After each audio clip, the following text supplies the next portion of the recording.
성경 구절 띄워주시죠. 네, 7절부터 13절입니다. 7절부터 교독합니다.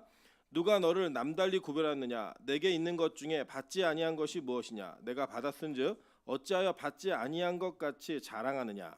너희가 이미 배부르며 이미 풍성하며 우리 없이 왕이 되었도다. 우리가 너희와 함께 왕노릇하기 위하여 참으로 너희가 왕이 되기를 원하노라. 내가 생각하건대 하나님이 사도인 우리를 죽이기로 작정된 자 같이 끄트머리에 두셨음에 우리는 세계 곧 천사와 사람에게 구경거리가 되었노라. 우리는 그리스도 때문에 어리석으나 너희는 그리스도 안에서 지혜롭고 우리는 약하나 너희는 강하고 너희는 존귀하나 우리는 비천하여 바로 이 시각까지 우리가 줄이고 목마르며 헐벗고 메맞으며 정처가 없고 또 수고하여 친히 손으로 일을 하며 모욕을 당한즉 축복하고 박해를 받은즉 참고 합독합니다. 비방을 받은즉 권면하니 우리가 지금까지 세상의 더러운 것과 만물의 찌꺼기 같이 되었도다. 아멘. 네, 그리고 주변에 있는 분들에게 이렇게 한번 인사드리도록 하겠습니다. 당신 때문에 행복한 밤입니다. 계속 흔들려요? 아, 네. 제가 이제 가끔 교회에 이런 물품이나 기계 고장이 나면 왜 벌써 고장이 났지 이런 생각을 하거든요. 근데 생각해 보면 저희가 벌써 5년이 됐습니다. 이제 6년 차 들어가고 고장 날 때도 좀 됐습니다. 그래서 여러분 이제 가끔씩 이게 사실은 어제까지도 전혀 문제가 없었거든요. 그래서 미리 대처하지 못한 게 아니라 틀었는데 안 나오니까 이런 일도 있다라는 걸 이해하시고요. 오늘은 이제 제 얼굴은 좀 작게 보시고 자막만 좀 보시는 그런 은혜로 좀 이 도구를 좀 사용하도록 하겠습니다. 우리 고린도전서 4장 7절부터 13절의 말씀을 가지고요. 몇 대 맞을래라는 제목으로 하나님 말씀 증거하도록 하겠습니다. 보통 이제 클 때 많이 듣는 얘기 중에 하나가 이제 몇 대 맞을래 이거거든요. 저는 개인적으로 이제 이런 얘기들을 부모님이나 선생님으로 들으면 항상 좀 적게 얘기했습니다. 사람들이 생각하는 것보다 적게 얘기했습니다. 이유는 진짜 얘기하면은 저는 이제 항상 때리라고 하는 것만큼 때리는 사람이기 때문에 제가 맞는다는 것만큼 맞을 줄 알아가지고 저는 항상 적게 말하는 편이었어요. 근데 이 적게 말하든 많이 말하든 뭐 중요한 건 항상 이제 체벌하는 분들 사랑의 매이죠. 부모님이든 교사든 간에 체벌하는 분들은 깨닫게 하기 위한 목적이 있기 때문에 때리고자 하는 분명한 정도가 있어요. 그거를 10번에 나눠 때리느냐 아니 한 번에 때리느냐 뭐 이 정도의 차이라고 보시면 무방하다고 생각합니다. 그래서 보통 이제 적게 얘기했다가 큰 후회를 하는 경험이 있습니다. 더 세게 맞는 경우가 있고요. 좀 많이 얘기하면 그래도 좀 살살 맞는 경우가 있는 것 같아요. 이게 성경을 보면 우리가 보통 이제 하나님이 우리를 대하실 때 우리는 사랑의 하나님이라는 걸 너무나 많이 배웠고 또 들어왔습니다. 그래서 이 사랑의 하나님이라는 전제가 이 땅 가운데 우리가 무슨 일을 해도 우리를 그냥 다 오냐 해주는 것처럼 이해하시는 경우가 상당히 많은데 오늘 성경에 있는 이 본문의 내용은 바울이 고린도 교회를 하나님의 마음을 갖고 대하는데 그렇게 대하지 않더라는 거예요. 사실 고린도 교회에게 바울은 4편의 편지를 썼습니다. 그래서 4편의 편지를 썼는데 2개는 없어지고 2개는 남았어요. 그래서 둘째하고 넷째가 남아가지고 2번째 쓴 게 고린도 전서고요. 4번째 쓴 게 고린도 후서입니다. 그런데 이 고린도 전서와 후서가 전체 성경 전체 편지 중에 50% 2개가 남았죠. 2개가 남아가지고 지금까지 우리에게 전달되는 이유는 하나님께서 거기에 성령의 영감을 하셨고 그 영감되어진 그 글들이 지금 우리 교회에게도 필요하기 때문에 이 일들이 기록되어 있더라는 거예요. 그래서 이 일들을 통해서 그냥 바울과 고린도 교회가 이런 사건이 있었구나라고 하는 것에 머물지 마시고 이 사건을 통하여 하나님은 오늘 우리에게 말씀하시는 그 말씀을 통해 정말 우리가 바울이 고린도 교회에게 얘기하고 싶었던 내용이 우리에게도 동일하게 전달되어야지만 된다라는 거. 이걸 기억하시면서 오늘의 말씀을 정직하고 분명하게 대면하는 그리고 그렇게 은혜 받는 귀한 시간 되시기를 주님으로 축원합니다. 자, 이 뒤에 있는 구절들을 조금만 더 보도록 할게요. 이 본문에 이어진 구절이 뭐냐면 이거예요. 자, 14절부터 좀 보겠습니다. 내가 너희를 부끄럽게 하려고 이것을 쓰는 것이 아니라 오직 너희를 내 사랑하는 자녀같이 권하려 하는 것이라. 그리스도 안에서 1만 스승이 있으되 아버지는 많지 아니하니 그리스도 예수 안에서 내가 복음으로써 너희를 낳았음이라. 그러므로 내가 너희에게 권하노니 너희는 나를 본받는 자가 되라. 이로 말미암아 내가 주 안에서 내 사랑하고 신실한 아들 디모데를 너희에게 보내었으니 그가 너희로 하여금 그리스도 예수 안에서 나의 행사 곧 내가 각처 각 교회에서 가르치는 것을 생각나게 하리라. 어떤 이들은 내가 너희에게 나아가지 아니할 것 같이 스스로 교만하여졌으나 주께서 허락하시면 내가 너희에게 속히 나아가서 교만한 자들의 말이 아니라 오직 그 능력을 알아보겠으니 하나님의 나라는 말에 있지 아니하고 오직 능력에 있음이라라고 얘기했어요. 자, 여기 보시면 이 내용이 어떻게 연결되는지 보시겠죠. 오늘 읽은 이 7절부터의 말씀은 바울이 야 너희 왕 됐다라고 얘기하는 게 칭찬이 아니에요. 야 너희 벌써 우리도 없이 왕이 돼 버렸네. 원래 우리가 마지막 때 같이 왕이 돼야 되는데 니네 벌써 왕 됐네. 나중에 진짜 왕이 됐으면 좋겠어라고 얘기하는 일종의 냉소적인 반응을 보이고 있는 내용이에요. 그러니까 이게 무슨 내용이냐면 지금 고린도 교회가 뭔가를 크게 잘못하고 실수하고 있는 거예요. 도대체 뭘 실수하고 있냐 봤더니 오늘 본문에 보니까 아까 읽은 내용 중에 20절에 뭐라고 얘기했냐면 하나님의 나라는 말에 있지 아니하고 오직 능력에 있음이라라고 얘기했어요. 보통 우리가 이 구절을 사용하면서 말과 행동이 동일해야 된다라는 이 구절로다가 이걸 많이 사용하셨단 말이에요. 그래서 예를 들어 말로다가 내가 신실하게 살아야지. 그러면 신실하게 하는 사람이 능력 있는 사람이다. 보통 우리 그렇게 이해했단 말입니다. 그리고 오늘 그 구절이 진짜 그 말인가?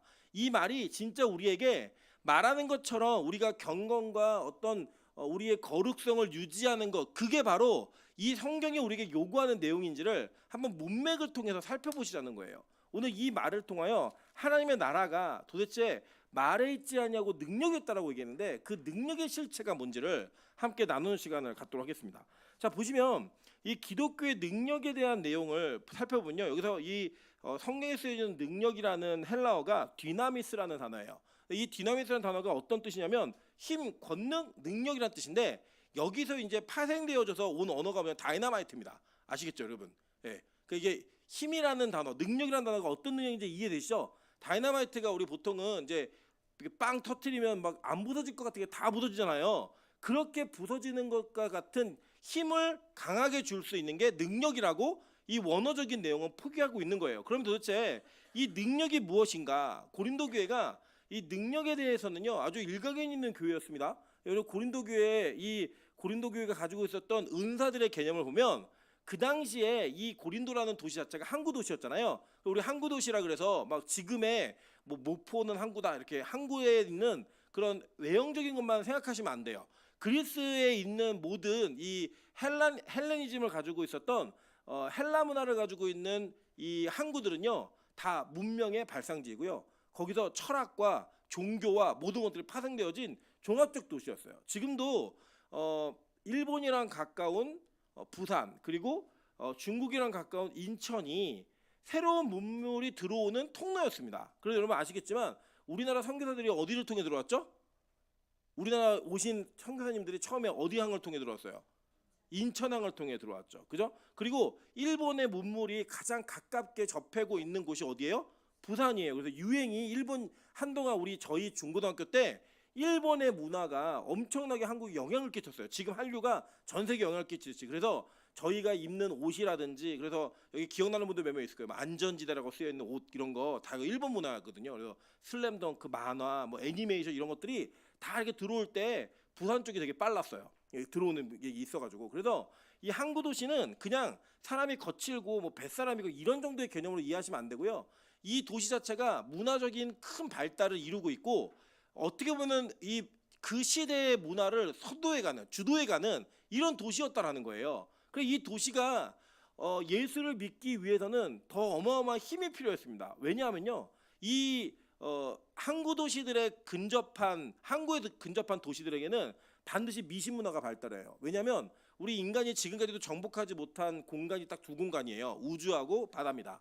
그래서 우주하고 바다에는 뭐가 있는지 다 몰라요. 그래서 어떤 사람들은 지금도 바다를 걷어내면 뭐가 나올지 궁금하다 이런 얘기하는 분들이 계시고 우주라는 공간은 너무나 어마어마해가지고 아직 우리가 정복하지 못한 이 곳입니다. 그래서 이 거대한 자연 문명의 자연의 환경에 대한 두려움이 있었기 때문에 항상 인류는 이 바다 근처에 있는 곳에는 미신이 발달해요. 우리나라는 그래서 바다 근처에 있는 분들 다 뭘 섬기죠?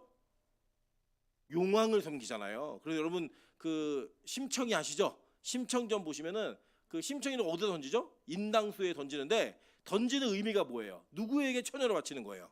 용왕님에게 바치는 그런 어떤 종교적인 시스템을 가지고 우리 전달되는 옛 이야기들도 보시면 항구 도시에 미신이 발달해요. 그리스도 마찬가지겠죠. 모든 인류가 섬기는 게 다 똑같습니다. 이번에 교육자 수련을 가가지고 저희가 그 설악산에 케이블카를 타려고 갔는데 케이블카가 안전운행을 안전 그 점검하는 거 운행을 안 했어요. 그래서 올라갈까 하다가 교육을 그만두고 가서가지고 옆에 있는 신월사를 가면서 그 있는 주변의 절들을 구경하고 내려오는 길에 절에 있는 것들을 소개하는 그 우상등을 봤는데요.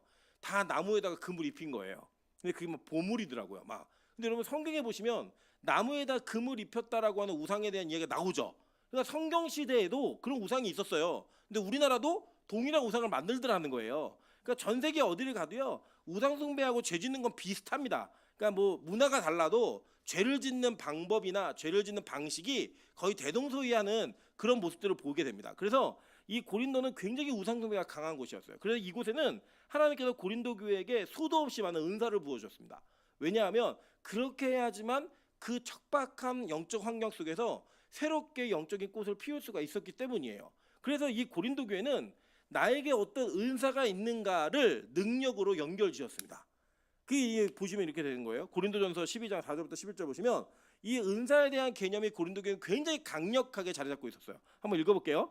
은사는 여러 가지나 성령 같고 직분은 여러 가지나 주는 같으며 또 사역은 여러 가지나 모든 것을 모든 사람 가운데서 이루시는 하나님은 같으니 각 사람에게 성령을 나타내심은 유익하게 하려 하심이라. 어떤 사람에게는 성령으로 말미암아 지혜의 말씀을, 어떤 사람에게는 같은 성령을 따라 지식의 말씀을, 다른 사람에게는 같은 성령으로 믿음을, 어떤 사람에게는 한 성령으로 병 고치는 은사를, 어떤 사람에게는 능력 행함을, 어떤 사람에게는 예언함을, 어떤 사람에게는 영들 분별함을, 다른 사람에게는 각종 방언 말함을, 어떤 사람에게는 방언을 통역함을 주시나니 이 모든 일은 같은 한 성령이 행하사 그의 뜻대로 각 사람에게 나누어 주시는 것이니라 라고 얘기해요.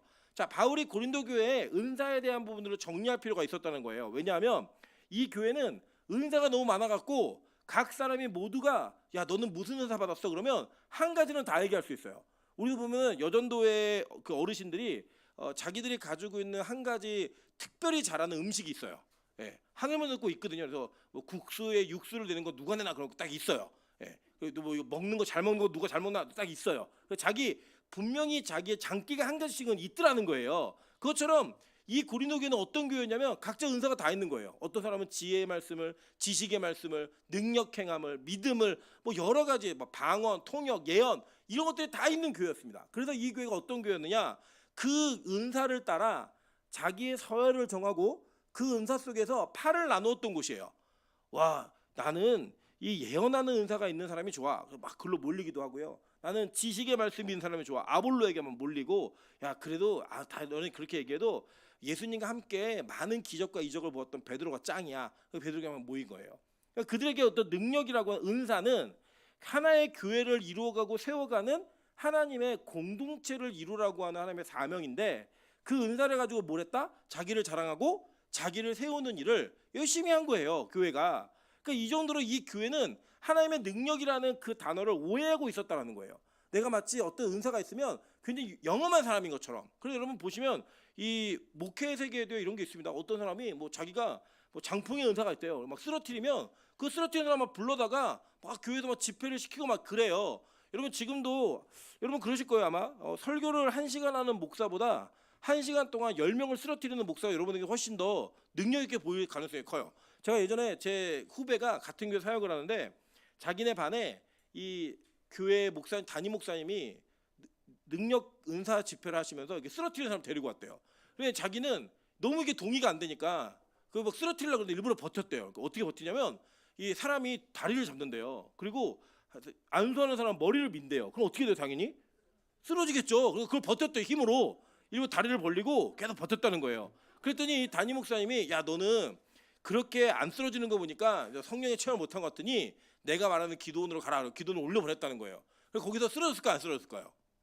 쓰러졌대요. 왜 쓰러졌냐면 이 원조하시는 목사님이 저 뒤에서 달려오더니 이마를 그냥 빡 때려갖고 그거 맞고 쓰러졌다는 거예요. 그래서 그렇게라도 쓰러뜨려야 마치 능력 있는 것처럼 보이는 그런 은혜가 이 우리 한국 교회한테 깔려 있어요. 그냥 여러분 그래서 이런 겁니다. 예를 들어 목사가 방언을 못한다 그러면 기도 되게 안 하나 보다. 이런 내용을 가지고 평가하시는 분들이 있고요. 장로님 권사님들 중에 방언 못하는 분들은 막 예배할 때 기도 시간에 방언 못하는 것 때문에 소리 죽여 기도해야 되는 괜히 영어로 기도하려고 그러고 막 아랍어로 막 기도하는 막 그런 일들이 막 벌어지죠. 이런 일들이 우리 안에 있는 이유가 뭐냐면 하나님의 능력을 잘못 이해했기 때문이에요.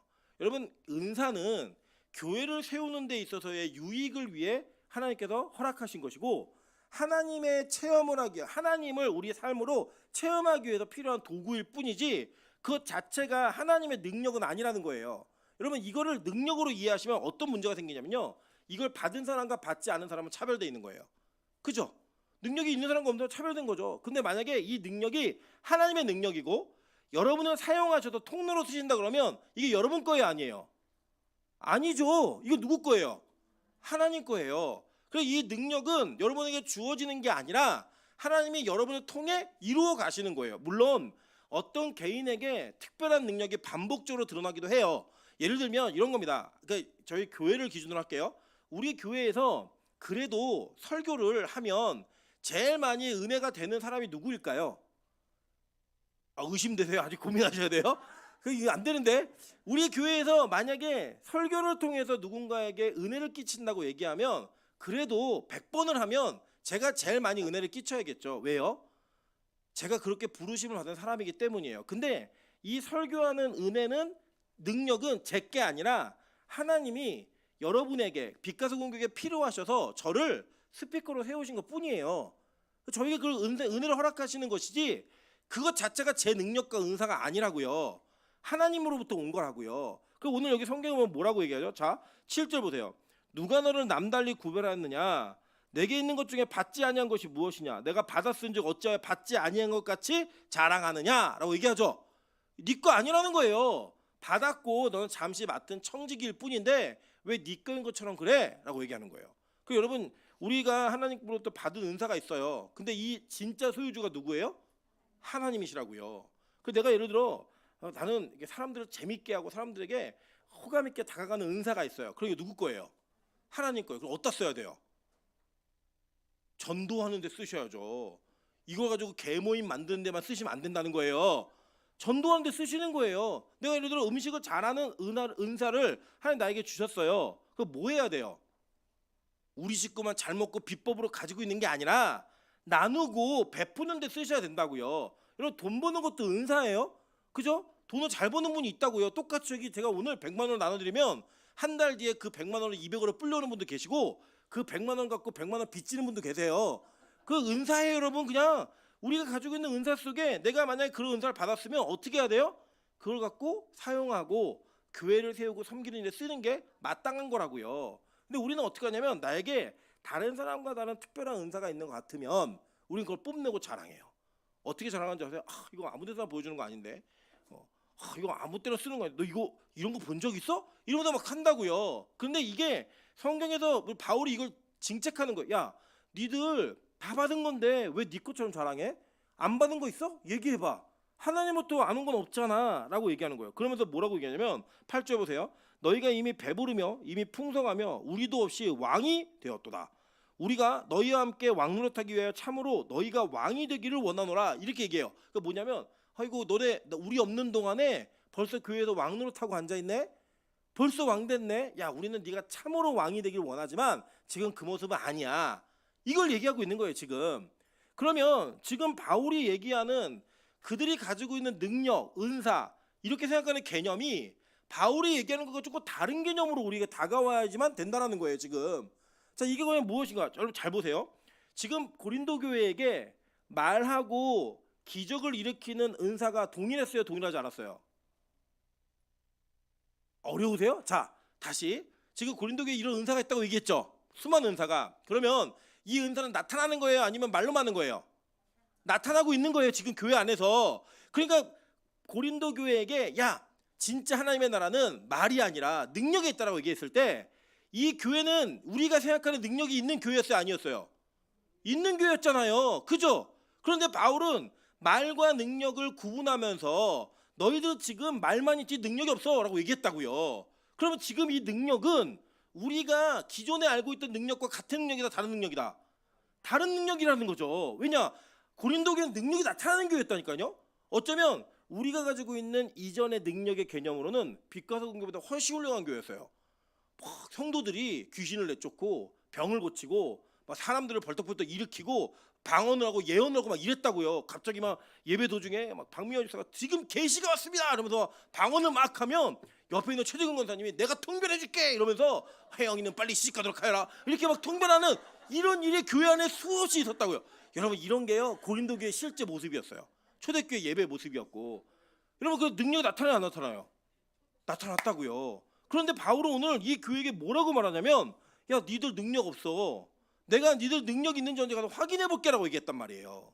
그 도대체 이 능력의 실체가 뭐냐? 이걸 우리가 아주 진지하고 아주 분명하게 규정을 지어야 될 필요성이 있다는 겁니다. 왜냐? 바울은 진짜 능력은 은사의 나타남이 아니라고 여겼기 때문이에요. 자 보세요. 고린도전서 1장 18절부터 21절입니다. 다 같이 한번 읽어보겠습니다. 고린도전서 1장 18절부터 20절, 21절 시작. 십자가의 도가 멸망하는 자들에게는 미련한 것이요 구원을 받는 우리에게는 하나님의 능력이라. 기록된 바 내가 지혜 있는 자들의 지혜를 멸하고 총명한 자들의 총명을 폐하리라 하였으니 지혜 있는 자가 어디 있느냐 선비가 어디 있느냐 이 세대의 변론가가 어디 있느냐 하나님께서 이 세상의 지혜를 미련하게 하신 것이 아니냐. 하나님의 지혜에 있어서는 이 세상이 자기 지혜로 하나님을 알지 못하므로 하나님께서 전도에 미련한 것으로 믿는 자들을 구원하시기를 기뻐하셨도다. 자, 바울이 뭐라고 말하냐면 십자가의 도가 멸망하는 자들에게는 미련한 것인데 구원받는 자들에게는 하나님의 능력이라는 거예요. 이게 능력이라는 거예요. 그럼 이 십자가의 능력이 교회 안에 어떻게 나타나는가 보니까 지혜 있는 자들을 멸하고 그죠? 총명한 자들의 총명을 폐하리라. 자 보세요. 우리는 지혜 있는 자와 총명한 자가 능력 있는 자라고 여긴다고요. 그런데 십자가의 능력, 하나님의 능력은 뭘 얘기하고 있냐면 그 지혜와 총명을 폐하고 누굴 세운대요? 미련한 자와 지혜 없는 자들을 하나님 택하셔가지고 그 사람들을 부끄럽게 만드신다는 거예요. 그게 하나님의 능력이라는 거예요. 그 지금 이 고린도 교회는 뭐가 나타나고 있는 거냐면 하나님의 능력이 아니라 이 땅이 생각하는 능력이 나타나는 교회였고 진짜 하나님의 능력, 즉 복음의 능력은 니들이 말하는 그런 능력이 아니야 라고 설명하고 있는 거예요. 그래서 이 능력은 어떻게 보이냐? 사람들이 볼 때 미련하게 보이는 거예요. 아니 도대체 저 능력을 갖고 미련하게 왜 저렇게 교회에 앉아있지? 왜 저렇게 귀한 능력을 가지고 이렇게 숨어있지? 왜 저 능력을 가지고 세상 가다가 발휘를 하지 않고 남을 섬기고 자기를 소비하는 데 쓰고 있지? 라고 하는 그런 궁금증을 낳게 하는 게 뭐래요? 하나님의 능력이라고 얘기하고 있는 거예요. 자 계속 볼게요. 고린도전서 1장 26절부터 31절 다 같이 읽어보겠습니다. 자 시작. 형제들아 너희를 부르심을 보라. 육체를 따라 지혜로운 자가 많지 아니하며 능한 자가 많지 아니하며 문벌 좋은 자가 많지 아니하도다. 그러나 하나님께서 세상에 미련한 것들을 택하사 지혜 있는 자들을 부끄럽게 하시려고 택하사 강한 것들을 부끄럽게 하려 하시며 하나님께서 세상에 천한 것들과 멸시받는 것들과 없는 것들을 택하사 있는 것들을 폐하려 하시나니 이는 아무 육체도 하나님 앞에서 자랑하지 못하게 하려 하심이라. 너희는 하나님으로부터 나서 그리스도 예수 안에 있고 예수는 하나님으로부터 나와서 우리에게 지혜와 의로움과 거룩함과 구원이 되셨느니 기록된 바 자랑하는 자는 주 안에서 자랑하라 함과 같게 하려 함이라. 아멘. 자 그러면서 바울은 고린도 교회를 어떻게 규정하고 있냐면 야 니들 잘 봐봐. 니들끼리 한번 봐봐. 지혜로운 자가 많지 아니하며 능력 있는 자가 많지 아니하고 문벌 좋은 자가 많지 않아 라고 얘기하는 거예요. 우리 옆 사람에게 인사하겠습니다. 자기 얘기 써 있어. 이 옆에 있는 분들한테 얘기하시라니까요. 여러분 우리가 교회 나올 때 내가 친하게 지내는 사람이 누군가에 따라 우리 자신은 자기의 위치가 결정된다고 믿어요.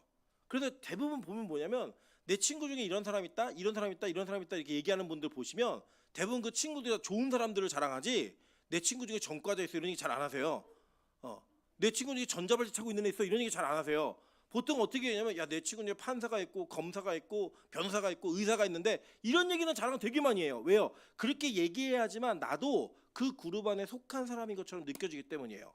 그 여러분 보시면 그냥 이해하고 들으세요. 학교 다닐 때 보면 예쁜 여자 주변에는 이렇게 좀 못생긴 여자들이 같이 다녀요. 이유가 뭐냐면 거기에 같이 다녀야 나도 그 급인 것처럼 보이기 때문이에요.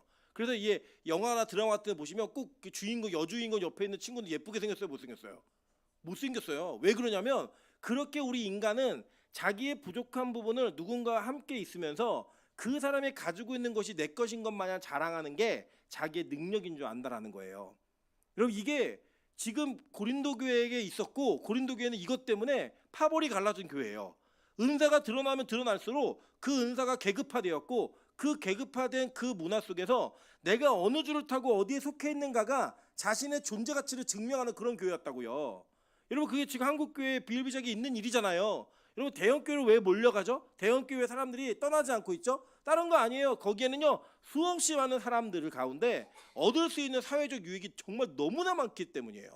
여러분 그래서 어떤 정권이 막 그 정치할 때 고소용 정부라는 얘기가 있었잖아요. 아시죠? 예, 고려대학교 소망교회 그죠? 아시죠? 예, 예, 예? 영락교회 그죠? 예. 그리고 고려대 소망교회 영락교회 다닌 그 고수영 영이 뭐였죠? 아 영남권 이렇게 있는 사람들이 다 모여 있다 그래가지고 그 캐치프레이저가 그 정부의 어떤 특징을 나타내는 거였다고요. 그게 우리 한국 사회의 모습이에요 실제로. 여러분 지금 보시면 다 막 연줄로 막 이거 안 하겠다고 막 대통령 되기 전 다 얘기해. 어느 정권이든 되고 나면요 친구 자기랑 친하게 지내는 사람 다 챙겨가지고 능력과 상관없이 낙하산 인사를 보내는 게 이 세상의 힘이라고요. 그게 어디도 있었다? 교회도 있었다고요. 그러니까요 교회가 그것을 마치 능력으로 여기며 그것이 하나님의 능력인 것처럼 착각하는 인생을 살았던 거예요. 바울은 오늘 얘기하는 거예요. 야 그거 아니야. 진짜 교회는 하나님의 능력만 나타나는 곳이고 진짜 교회는 세상이 추구하는 능력이 아니라 세상에서 밀어나다고 하는 거, 세상에서 비천하다고 하는 거, 이런 사람들이 하나님 앞에서 사용받는 모습을 보여주는 게 그건 진짜다라고 얘기하는 거예요. 그러면서 진짜 교회의 능력의 본질이 뭐라고 얘기하냐면 십자가라고 얘기하는 거라고요. 그럼 십자가가 뭔데요? 그 당시에 최고 악행을 저지른 사람들이 당하는 사형 제도였다고요. 그거를 능력으로 여기는 거예요. 지금에야 우리 자매들이 귀걸이 할 때 십자가 귀걸이하고 십자가 목걸이 하면서 마치 내가 그리스도인인 것을 징표로 자랑하는 상징으로 여기지만 그 당시에 집에 십자가가 있다라고 하는 거는 야 너네 집안에 사형수 있어 이거랑 똑같은 얘기라고요. 너네 집안에 목 매달아 죽은 사형수가 있고 총살 맞아 죽은 사형수가 있어 라고 얘기하는 것과 동일한 의미였다니까요. 그거를 성경은 능력이라고 말하는 거예요. 이게 이 시대에 얼마나 충격인지 아세요? 이게 이 시대에 얼마나 부끄러움인지 아시냐고요. 그런데 그것을 하나님은 능력으로 사용하기로 작정하셨다는 거예요. 그러니까 우리가 알고 있는 능력과 지금 하나님의 능력은 완전 다른 개념인 거죠. 우리가 교회를 통해 추구하는 능력과 하나님이 교회를 통해 우리에게 주시고자 하는 능력은 완전 다른 능력인 거예요. 그럼 도대체 이 능력이 뭔가 한번 볼게요. 고린도전서 2장 1절부터 5절입니다. 다 같이 읽어보겠습니다. 시작. 하나님의 증거를 전할 때에 말과 지혜의 아름다운 것으로 아니하였나니 내가 너희 중에서 예수 그리스도와 그가 십자가에 못 박히신 것 외에는 아무것도 알지 아니하기로 작정하였음이라. 내가 너희 가운데 거할 때에 약하고 두려워하고 심히 떨었노라. 내 말과 내 전도함이 설득력 있는 지혜의 말로 하지 아니하고 다만 성령의 나타나심과 능력으로 하여 너희 믿음이 사람의 지혜에 있지 아니하고 다만 하나님의 능력에 있게 하려 하였노라. 아멘. 자, 이게 뭐냐면 바울이 이렇게 얘기하는 거예요. 야, 내가 진짜 말과 지혜의 아름다운 것을 해봤는데 안 돼. 그런데 내가 미련한 것 같은데 십자가만 전했고 그리스도만 전했더니 능력이 나타난다? 라고 얘기하는 거예요. 그러면서 그는 얘기하는 게 뭐냐면 내가 화려한 문구와 미사역을 통해서 복음을 증거했는데 야, 교회를 못 세우더라. 근데 예수하고 복음만 전하니까 이 교회가 세워져. 자 보세요. 바울의 입장에서는 바울은 그 당시에 인류대학을 나왔고 최고의 석학에게 학문을 사사받은 아주 우리가 얘기하는 엘리트 중에 엘리트였어요. 그 엘리트가 자기가 알고 있는 모든 것을 전하지 못하고 십자가와 예수만 얘기해야 된다는 건 그 학자에게는 개인적으로 치욕이에요. 난 이렇게 공부를 많이 했는데 내가 수없이 많은 지식과 학문을 가지고 예수를 증거할 수 있는 증거의 능력이 있었음에도 불구하고 하나님이 그걸 허락지 않으시더라는 거예요. 그리고 야 너 그거 다 버리고 너 예수만 얘기해봐. 너 십자가만 얘기해봐. 그랬더니 바울이 결국에는 그렇게 하니까 뭐가 들어가는 거예요? 하나님의 능력이 나를 통해 들어가는 걸 그게 증거되어지는 걸 내가 경험했다라는 거예요. 그래서 난 평생 그것만 하겠다는 거예요. 여러분 저희 아내는 MBTI 유형으로 따지면 마지막이 J형이에요. 이 J형들의 특징이 뭐냐면 자기가 무언가를 할 때 그 하고자 하는 일에 대한 계획을 차근차근히 1부터 10까지를 다 세워가야지만 안심이 되는 사람이고, 그게 순차적으로 이루어지는 프로세스가 나타나야지만 일의 성취도를 느끼고 행복한 사람이에요. 거기서 하나라도 틀어지면, 그게 하나라도 준비가 안 되면 미쳐요. 그것 때문에, 안 된 것 때문에. 저는 완전히 저희 아내는 극 J형. 저는 이제 결혼을 이제 했는데 이상한 사람을 만나가지고 이 극 J형을 만났어요. 근데 저는 반면에 극 P형이에요. P형은 뭐냐면 그냥 아무 계획과 아무런 어떤 대책이 없이 있다가 막상 상황이 닥쳤을 때에 그냥 그곳에서 제일 좋은 것이 무엇인가를 결정해서 가면 그걸 만족하는 인생이에요. 예를 들면 이 사람들은 야 짜장면 먹으러 가자라고 가다가 떡볶이 가게를 만나면 떡볶이 먹을까? 그걸 먹어요 그냥. 근데 그걸 먹으면서 되게 행복해요. 야 떡볶이 먹길 잘했어. 여긴 떡볶이지 이렇게 얘기해요. 이 J형들은 짜장면 먹으러 갈까라고 하다가 떡볶이 어때라고 묻는 것도 기분이 나빠요. 야 짜장면 먹기로 했으면 짜장면 먹어야지 왜 떡볶이를 얘기해. 그러니까 이 J형의 사람들이, 물론 P형이 좋고 J형이 나쁘다는 게 아니에요. 여러분 잘 기억하고 들으세요. J형의 사람들이 주의해야 될 게 있어요. 뭐냐면 나의 삶과 나의 인생의 계획 속에 하나님의 개입이 이것이 귀찮을 때가 있어요. 불편할 때가 있다고요. 여러분이 예를 들어서 나는 맨날 며칠까지 뭘 하기로 작정했는데 갑자기 하나님이 야 너 철야 기도해 라고 얘기하면 미치는 거예요. 갑자기 특세가 선포되면 돌아버리겠는 거예요. 나는 이날 분명히 쉬기로 작정이 되어 있는데, 나는 분명히 이때 숙제를 해야 되고, 난 이때 분명히 내 할 일이 있고 난 쉬어야 되는데 여기에 하나님의 개입을 해? 감히? 이게 드러나면요 막 분노화가 일어나요. 그때부터는 예배도 드리기 싫고, 그렇게 말하는 목사는 막 때려 죽이고 싶고, 막 이런 분노가 막 쏟아오르는 거죠. 이게 뭐냐? 하나님의 계획과 능력을 내 삶에 투영하는 걸 익숙하지가 않은 거예요. 나는 내 삶을 내가 지켜가는 거야. 나는 내가 내 원하는 대로 하듯이 하나님은 내 인생에 개입할 수 없어. 그러니까 자기 인생을 누구의 힘으로 사는 거예요? 자기의 힘으로 사는 인생이라고요. 제가 저희 아내가 그래서 되게 저희 아내는 되게 좋은 교수예요. 왜 그러냐면 항상 공부해요. 항상 수업 준비도 항상 해요. 항상 하는데 저희 아내에게 한계가 왔어요. 어떤 한계가 왔냐면 갑자기 아기가 둘이나 생긴 거예요.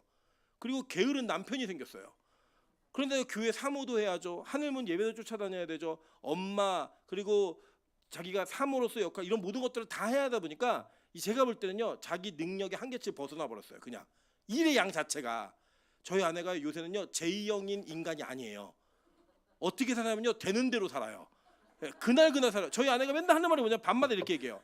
나 오늘 밤새서 준비해야 돼. 저는 그렇게 말하고 밤새는 거 한 번도 본 적이 없어요.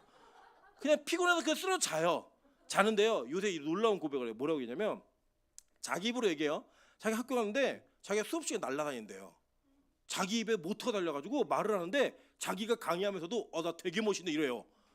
뭐냐, 이제 자기의 계획과 뜻대로 일하던 인생에서 너무 그 한계치를 벗어나 버리니까 하나님을 의지하지 않으면 안 되는 상황이 벌어졌어요. 그러니까 그 하나님을 의지하는 거예요. 하나님, 내가 주일을 하느냐고 제가 이걸 준비를 못했습니다. 실제로 그런 경우가 많아요. 이게 사람들과 상담하고 하다 보면 못해요. 그러면 하나님, 이 수업은 당신이 책임지세요. 그리고 들어간대요 그냥. 근데 그때도 막 말이 나오는 거예요. 근데 자기가 준비한 것보다 훨씬 좋은 강의가 나오는 거예요. 여러분 이게 아주 작은 개인의 경험 같지만 우리 인생에 그런 경험들이 나타나야 된다는 거예요. 여러분 만약에 저희 아내가 다른 일들을 다 제껴놓고 수업이 1순위야 라고 얘기해서 그 수업 준비를 열심히 해가지고 다른 것들은 다 안 하고, 그렇게 해서 만약에 학교에서 좋은 교수라는 평가를 받잖아요. 그럼 이 사람이 자랑할 건 자기의 능력 외에는 아무것도 없어요. 내가 잠을 안 자고 몇 시간을 준비했더니 맨날 며칠 밤을 열심히 했더니 이런 결과가 나오더라 라고 얘기하는 거죠. 실제로 어떤 간증이 있냐면 저희 아내가 너무 바빠갖고 아무것도 준비하지 못한 학기 시즌에 전과목 수업평가 100점을 받았어요. 근데 그 다음 학기엔 또 이걸 유지하겠다는 교만한 마음에 자기 힘으로 열심히 준비했더니 점수가 잘 안 나왔어요. 그러니까 신기하잖아요. 준비하면 점수가 안 나오고 준비를 안 하면 점수가 잘 나와요. 이게 뭐냐? 하나님이 이거 네 거 아니야. 네 능력 아니야. 이 영역은, 이 사역은 내가 너에게 주는 힘으로 해야 돼 라고 하는 일을 보여주시는 거예요. 여러분 그게 바로 하나님의 능력이라고요. 그걸 위해서 우리가 하는 일이 뭐냐면 나는 아무것도 아니다. 나는 약한 존재고 나는 주님의 도우심이 없으면 안 됩니다라는 걸 고백하는 게 하나님의 능력임을 바울은 오늘 증명하고 있는 거예요. 바울이 이런 얘기하는 겁니다. 야, 말이 아니라 능력에 있어. 하나님의 나라는 그 능력이 뭔지 알아? 네가 없어지는 거야. 네가 약하다고 얘기하는 거야. 네가 얼마나 죄인인지를 고백하는 거야. 그게 드러나야지만 진짜 하나님의 능력이 나타나는 거란다. 이 얘기를 고린도교에 가르치고 있는 거라고요 지금. 그래서 얘기하는 게 뭐냐면, 야, 내가 너희들에게는 그냥 일반적 관계가 아니라 내가 아비아 같은 마음을 갖고 있잖아. 부모가 되어서 섬기는 모습으로 드러나는 거야. 내가 너희를 위해 얼마나 약해졌고 너희를 위해 얼마나 섬기는 자가 되었는지 알아? 라고 얘기해요. 여러분 보시면 예수님이요, 스승되지 말라라고 얘기했어요. 근데 바울은 너무나 단호하게 나는 너희들의 스승이고 나는 너희들의 부모다라고 얘기해요. 그러면서 내가 너희들 나 다 닮았으면 좋겠다라고 말을 한단 말이에요. 도대체 이게 뭔가 잘 이해하셔야 될 부분이 있어요. 자, 제가 보니까요, 제가 이제 어저께 이주영 목사님하고 통화를 했어요. 통화를 했는데 이주영 목사님이 힘들어 죽겠대요. 왜 힘들어 죽겠냐 그랬더니 이제 피은도 사모는 이제 일을 나가고 자기가 파트 사역을 하니까 육아가 누구한테 왔어요? 본인한테 온 거예요. 그 지금 어디 가냐 그랬더니 너무 힘들어서 부모님한테 맡기고 자기는 집에 와서 쉬려고 가고 있대요. 지금 부모님은 더 늙으셨는데 부모님한테 맡기고 자기 집에 혼자 쉰대요. 가는 거예요. 그러면서 얼마나 힘든지를 얘기하는데 이 육아 자체가 자기 너무 힘든 거래요. 너무 힘들대요, 진짜. 너무 힘들고 어렵다는 거예요. 뭐 기침 콜록콜록 해가면서 막 컬럭컬럭 하면서 막 얘기를 하는 거예요. 얼마나 불쌍한지. 그래서 제가 그랬어요. 너무 불쌍해서 제발 로운이 장가갈 때까지만 살아 있어. 제가 그랬어요. 너무 몸이 아픈 데가 많으니까. 근데 보세요. 육아라는 게 딱 시작되면요, 육아는 자기 부인을 실제로 경험하는 것 같아요. 여러분, 내가 자고 싶을 때 못 자요. 네.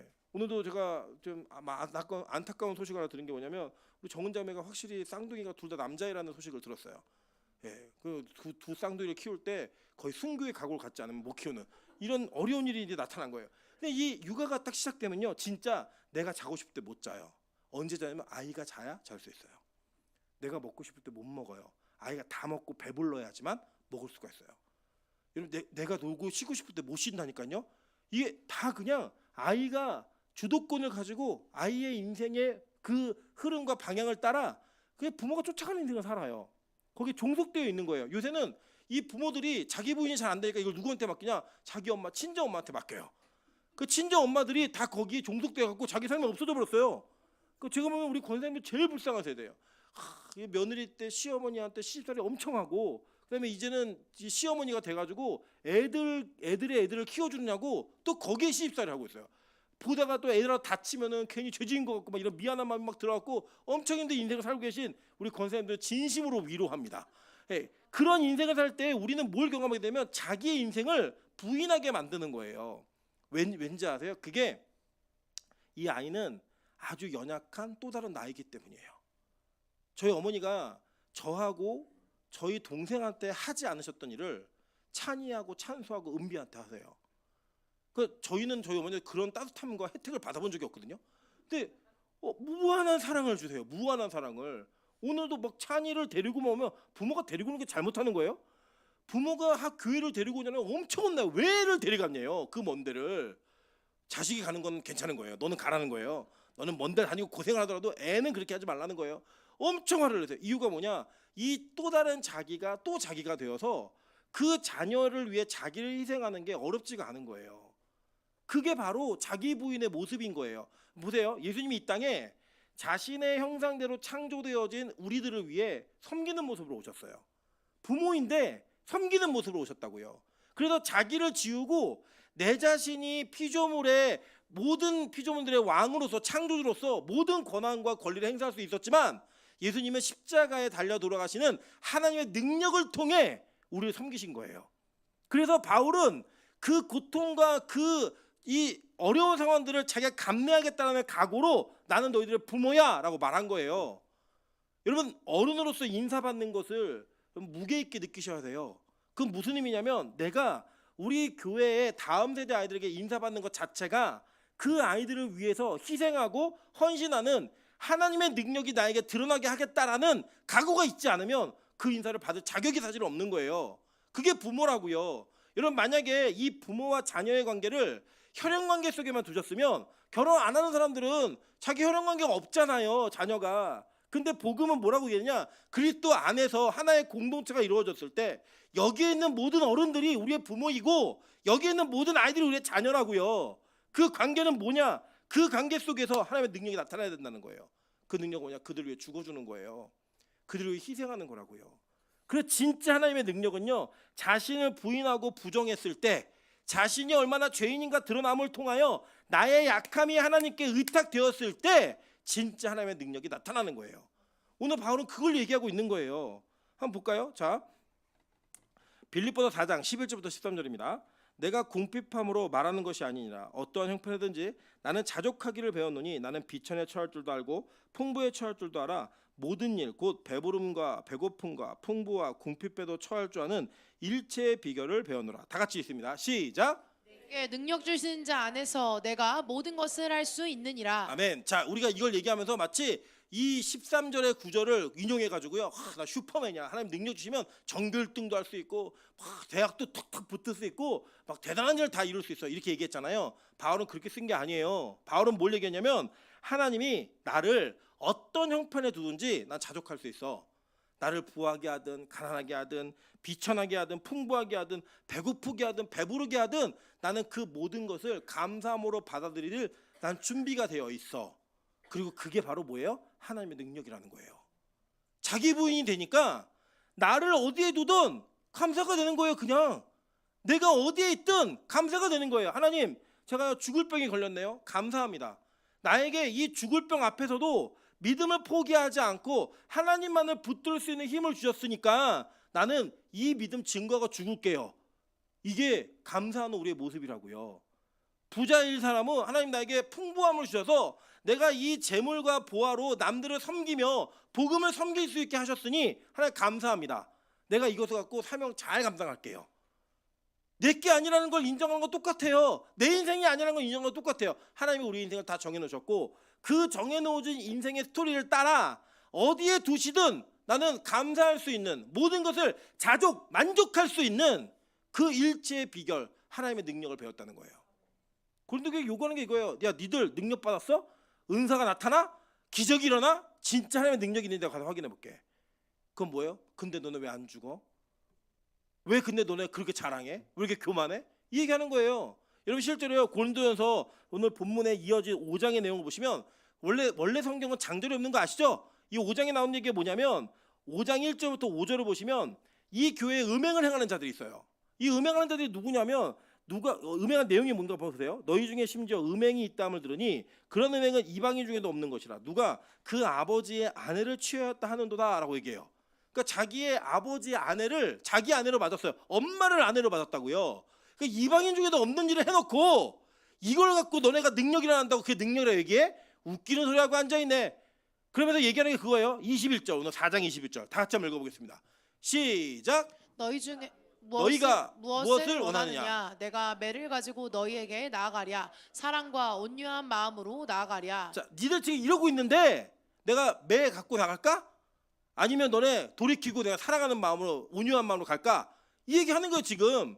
그러니까 바울이 고린도교에게 왜 뭐라고 얘기하냐면 니들 몇 대 맞을래 도대체?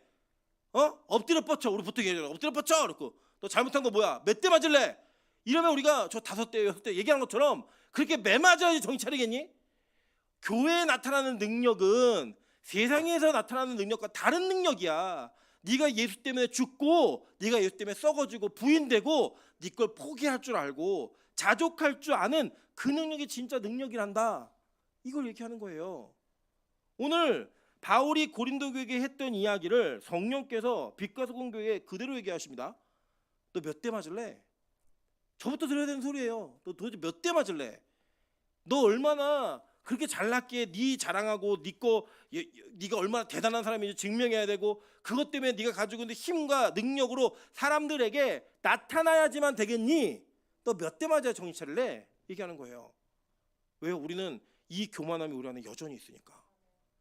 내가 남들보다 얼마나 설교 준비를 열심히 하고 있는지, 얼마나 남들보다 금식을 열심히 하는지, 얼마나 기도를 열심히 하는 목사인지를 증명하고 사람들이 알아주는 거에 만족하는 인생을 살고 싶은 저, 그리고 그 안에서 이 교회 안에서 그런 여러분 안에 이런 자랑과 교만한 마음들이 다 있잖아요. 싹들이 나 같은 권사가 어디 있어? 나 같은 장로가 어디 있어? 나 같은 사역자가 어디 있어? 이런 모습이 우리 안에 있다고요. 근데 성경은 그거 네 능력 아니야. 하나님이 너에게 주신 은혜 때문에 너에게 나타나는 것이지, 하나님 것이지 네 거 아니라니까. 이걸 얘기하고 있는 거예요. 그러면서 바울이 너무 단호하게 얘기하는 거예요. 너 몇 대 맞을래? 내가 너 몇 매 해줄까? 너 몇 대 맞아야 정신 차릴 거야? 이걸 얘기하고 있는 거예요. 여러분, 우리는요 죄를 지어야 매맞는다고 생각해요. 아니요, 죄를 지어야 매맞는 게 아니고요, 우리가 우리의 위치를 잃어버렸을 때 매맞는 거예요. 원래 위치로 돌아오라고, 원래대로 정신 차리라고. 그래서 매를 맞는 거예요. 그 매는 저와 여러분이 원래의 자리, 즉 나를 부정하고 부인하고 낮아져서 나를 통해 하나님의 은혜가 드러나는 것을, 그것이 증명되어지는 것을 기뻐하는 그 자리로 돌아와야 되기 때문에. 그래서 바울은요 자신의 약함을 자랑하는 겁니다. 볼게요. 고린도서 11장 22절부터 30절입니다. 길지만 제가 다 읽어드릴게요. 그들이 히브리인이냐? 나도 그러하며. 그들이 이스라엘인이냐? 나도 그러하며. 그들이 아브라함의 후손이냐? 나도 그러하며. 그들이 그리스도의 일꾼이냐? 정신없는 말을 하거니와 나는 더욱 그러하도다. 내가 수고를 넘치도록 하고 옥에 갇히기도 더 많이 하고 매도 수없이 맞고 여러 번 죽을 뻔하였으니 유대인들에게 40에 하나 감한매를 5번 맞았으며 3번 태장으로 맞고 1번 돌로 맞고 3번 파선하고 일주야를 깊은 바다에서 지냈으며 여러 번 여행하면서 강의 위험과 강도의 위험과 동족의 위험과 이방인의 위험과 시내의 위험과 광야의 위험과 바다의 위험과 거짓 형제 중에 위험을 당하고 또 수고하며 애쓰고 여러 번 자지 못하고 줄이며 목마르고 여러 번 굶고 춥고 헐벗었노라. 이 외에 일은 고사하고 아직도 날마다 내 속에 눌리는 일이 있으니 곧 모든 교회를 위하여 염려하는 것이라. 누가 약하며 내가 약하지 아니하며 누가 실족하게 되면 내가 애타지 아니하더냐. 이렇게 얘기해요. 여러분, 바울이요 자랑하는 사람들 앞에서 입도 뻥끗 못하게 다 얘기하는 거예요. 야, 네가 유대인이야? 나도 유대인이야. 나 난지 8일 만에 할례 받았고 나 저기 베냐민 지파다, 명문 지파야. 내가 어렸을 때 방언했고 나 모태신앙이고 나 교회를 내가 30년 40년을 섬겼어. 평생을 교회를 섬겼어. 40에 하나 감한매를 내가 맞았고 동족의 위험, 이방인의 위험, 산의 위험, 바다의 위험 내가 안 겪고 다 겪었다. 복음 전하다가 할 말 있니? 니들이 그리스도 일꾼이라고 얘기해? 야, 그거 아무것도 니들 그거 얘기하는 거 나에 비하면 너 명함도 못 내밀어. 처녀 귀신 앞에서 머리 풀고 해치지 마. 얘기하는 거예요 지금. 이게 지금 바울이 얘기하면 딱 이거 뭐예요? 딱 사람들 완전 제압하는 거죠. 기선제압. 딱 기선제압하는데요. 이 기선제압 딱 한 다음에 이거 나 근데 자랑하지 않아. 이거 내 자랑하는 거 아니야? 내가 진짜 자랑할 게 하나 있는데 뭔지 알아? 이거다? 그럼 얘기하는 거예요. 내가 부득불 자랑한 건데 내가 약한 것을 자랑하리라. 이게 하나님 능력이라고요. 여러분 되게 부끄럽지 않으십니까? 지금 우리 교회가 능력을 소유하고 싶었던, 그리고 저와 여러분이 능력을 받고 싶었던 그 기대와 소망 속에 있는 모든 능력이, 만약에 이런 능력이라면 여러분 받고 싶으세요? 매맞아야 하고 여러분 약함이 드러나야 되고 내가 얼마나 자기를 부인하는 모습을 통해 예수의 모습을 드러내야 되는 것이 능력이라면 그 능력이 드러나는 사람은 자기는 죽어나는 거예요. 진짜 그쵸? 자기는 죽어나는 거라고요. 없어지는 거예요. 바울이 오죽하면 내가 약한 걸 자랑하는데 이게 얼마나 이 수없이 많은 경험했던 거 이거 아무것도 아니고 이거 내 자랑도 아니야. 내 진짜 자랑은 내가 약한 거란다 라고 얘기할 때 이거 완전 반전 아니에요? 니들 나보다 더 고난당한 사람 있으면 말해봐. 이걸 얘기해야죠. 얼마 전에 여러분 기억나시죠? 모 대형교회 목사님이 성도 10,000명 못 모으고 교회 100개 이상 못 세워서 자기 앞에 얘기하지 말라고 그랬어요. 그 목사예요? 마귀 사탄입니다. 그거 성경이 뭔지도 모르고 하나님의 능력이 뭔지도 모르는 바보 멍청이에요. 멍청이. 그러니까 그런 말 할 수 있는 거예요. 세상의 논리를 가지고. 여러분, 그러면 소형교회 목사는 대형교회 목사한테 잘못하고 얘기 못하는 거예요? 아니잖아요. 그런데 성경은 그렇게 얘기하는데, 성경은 이렇게 얘기하고 있는데 이 땅에서 목회를 하고 그 목회를 따라하는 사람들은 그렇게 얘기를 해요. 니들이 지하실에나 목회하고 있고 개척교회나 하고 있으니까 큰 게 욕하고 앉아있지, 이렇게 말한다고요. 아니에요. 그렇지 않아요. 성경은 절대 그렇게 얘기하지 않았어요. 여러분, 저는요 제가 100명이 안 되는 교회 담임 목사이지만 몇천 명 모이는 교회 목사님이 부럽지 않아요. 저는 이 교회가 하나님이 저에게 맡기신 사명지라고 여겨요. 그리고 제가 이곳에서 열심히 사명을 다하는 것은 그분들이 1,000명, 2,000명 교회에서 사명을 다하는 것과 똑같은 무게가 있다고 저는 믿어요. 그래서 저는 제가 설교 준비하고 목회를 할 때 작은 교회가 대충 하자 이런 적 한 번도 없었고요. 이전에도 그런 마음은 없었어요. 저는 10,000명 넘는 교회도 심으로 해봤고 개척교회도 가봤지만 어떤 교회를 가든 사람이 적으니까 대충 해야지 한 번도 좀 그래 본 적이 없어요. 왜냐? 이곳이 나에게 맡겨진 하나님의 사역지이기 때문에 나는 사용받는 사람이니까 내가 어느 곳에 있든지 내가 무슨 모습이 있든지 나의 약함을 통해 하나님만 드러날 수 있으면 나는 그게 기쁨이야 라고 하는 것을 저는 지금까지도 자랑스럽게 여겨요. 물론 저의 평생에 다 그랬던 건 아니에요. 어떤 데는 이런 마음도 있었어요. 야, 니들은 작은 교회 못 가지? 난 작은 교회 가. 나는 작은 교회 가서도 사례 못 받아도 난 열심히 일할 수 있는 사람이야. 이걸 보여주고 싶었던 제 의도 있었어요. 그런데 지금은 그렇지 않아요. 지금은 하나님이 저로 하여금 흉내라도 그렇게 내게 하신 게 너무 감사해요. 지금은 저는 진짜 목사 중에 제일 하발이 쓰레기예요. 아마 목사의 자격을 논하면 그 자격 속에서 저는 탈락이 너무나 마땅한 사람이에요. 그런데 저 같은 쓰레기를 통해 하나님의 복음을 열어가는 그 은혜가 전 지금도 감격이에요. 저희 아내가 했던 고백이 저희 동일한 고백이에요. 아니, 나한테 어떤 이런 복음이 터지지? 이렇게? 내가 어떻게 성경에 이런 걸 발견하지? 저는 그 제 능력을 믿지 않아요. 하나님이 저에게 주신 특별한 은혜라고 믿어요. 그래서 저는 제가 설교하면서 제가 제일 은혜를 받아요. 제가 제일 감격하고요. 제가 제일 실망도 해요. 여러분이 아무리 은혜 받다 얘기해도 제가 그날 설교에 만족이 안 되면 집에 가면서도 너무 힘들고 죽고 싶어요, 진짜. 그러나 여러분이 아무리 은혜를 못 받아도 왜 이렇게 설교가 길어 이래도 저는 그 긴 설교 너무너무 아쉽고요. 짧아요, 진짜. 하나님, 이 은혜가 저를 통해 조금만 더 선포될 수 있으면 저 평생에 제 인생이 아깝지 않습니다. 기대감이 있어요. 이번에도 교육제회를 갔는데 좀 시간이 많이 갔네요. 회를 갔는데 이런 거예요. 저희가 출애굽기가 이제 거의 끝날 때가 다 됐어요. 다 끝나고 나면 레위기예요. 근데 요 근래 우리 교회 초신자들이 너무 많이 온 거예요. 그러니까 큰일 났다. 이거 레위기를 어떻게 하지? 고민이 있으니까 우리 교육자들이 이렇게 조언해 줬어요. 목사님, 레위기는 어려운 성경이니까 목요일 날 강해를 하세요. 차라리. 그리고 주일 날에는 민수기로 넘어서 좀 재미있게 좀 전달을 하는 쉬운 게 있었으면 좋겠습니다. 얘기한 거예요. 아, 그래, 이거다. 제가 그거에 딱 잡고 나니까요. 갑자기 목요일이 기대가 되기 시작하는 거예요. 그럼 수요일 날 또 밤을 새야겠네. 막 이런 마음과 함께 이 목요일 어차피 나 일찍 죽을 것 같은데 조금 더 오래 오래 살 얼마나 오래 산다고 우리 안에 보험금도 타쓰게 하려면 나 일찍 죽어야지 이러면 마음이 또 올라오면서 수요일 날 또 밤을 새갖고 목요일 설교 준비하고 싶은 마음이 막 올라오니까 막 기쁨이 막 생기는 거예요. 여러분, 저는요 그렇게 설교를 준비하고 설교에 제가 에너지를 쏟아야 하지만 복음이 나오는 사람이에요. 그래서 저는 그렇게 약함이 저에게 있는 사람이기 때문에 그 약함을 통해 하나님이 일하신다라고 하면 제가 조금 일찍 죽는 게 뭐고 대수라고요. 어차피 천국 가도 영원히 살 거고 다 만날 건데. 저는 그게 저에게 기쁨이었어요. 감격이었어요. 저는 주님이 오실 때 좀 그랬으면 좋겠어요. 야, 너 몇 대 맞을래 도대체? 이게 아니라 야, 너 보니까 진짜 하나님의 능력이 널 통해 드러나는구나. 네가 네 약함을 자랑할 수 있구나. 내가 그걸 보니 너한테는 사랑과 온유의 마음으로 나아가야겠다. 이런 은혜가 우리 교회 공동체에게 선포되었으면 좋겠습니다. 여러분, 지금 빛가서공교회에서 예배 드리시면서 무슨 능력을 받고 싶으세요? 여러분 인생에 무슨 능력을 심고 나타내고 싶으세요? 그게 만약에 이 세상이 추구하는 능력이라면 아직 여러분의 말은 하나님의 능력을 추구하는 것 같지만 여러분의 삶에는 능력이 나타나고 있지 않아요.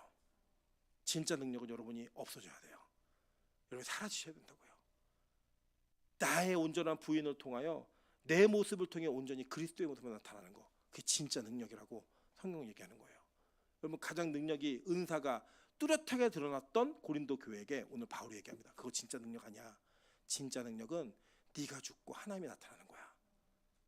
여러분, 우리 빛가서 공교 오늘 그런 은혜가 있길 소망합니다. 여러분의 약함을 자랑할 수 있는, 나의 약함의 가장 큰 자랑이 되는 그런 교회가 되기를 주님의 이름으로 축원합니다. 같이 한번 찬양으로 기도하며 주님 앞에 나가도록 하겠습니다. 우리 나의 약함은 나의 자랑이요. 이 찬양의 가사를 통하여 하나님, 내가 약한 것을